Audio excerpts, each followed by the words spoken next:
ನೋಡಿ, ಒಬ್ಬ ಅನಾಮಿಕ ವ್ಯಕ್ತಿ ಬಂದು ಧರ್ಮಸ್ಥಳದ ಸುತ್ತಮುತ್ತ ನಾನು ನೂರಾರು ಶವಗಳನ್ನು ಹೂತಿಟ್ಟಿದ್ದೀನಿ ಅಂತ ಹೇಳಿಬಿಟ್ಟ.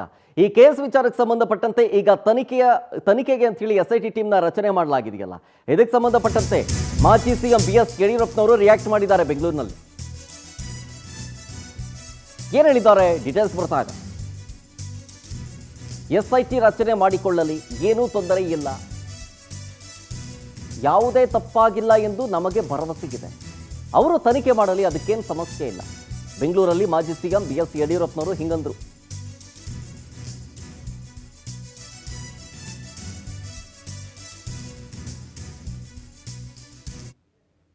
ಏನು ತೊಂದರೆ ಇಲ್ಲ, ಯಾವುದೇ ತಪ್ಪಾಗಿಲ್ಲ. ಅವ್ರು ಏನು ತನಿಖೆ ಮಾಡಬೇಕು ಮಾಡ್ಕೊಂತಾರೆ, ಅದಕ್ಕೇನು ಸಮಸ್ಯೆ. ಮಾಡ್ಕೊಳ್ಳಿ, ಏನು ತೊಂದರೆ ಇಲ್ಲ, ಯಾವುದೇ ತಪ್ಪಾಗಿಲ್ಲ. ಅವ್ರು ಏನು ತನಿಖೆ ಮಾಡಬೇಕು ಮಾಡ್ಕೊಂತಾರೆ, ಅದಕ್ಕೇನು ಸಮಸ್ಯೆ. ಮಾಡ್ಕೊಳ್ಳಿ, ಏನು ತೊಂದರೆ ಇಲ್ಲ, ಯಾವುದೇ ತಪ್ಪಾಗಿಲ್ಲ. ಅವ್ರು ಏನು ತನಿಖೆ ಮಾಡಬೇಕು ಮಾಡ್ಕೊಂತಾರೆ, ಅದಕ್ಕೇನು ಸಮಸ್ಯೆ.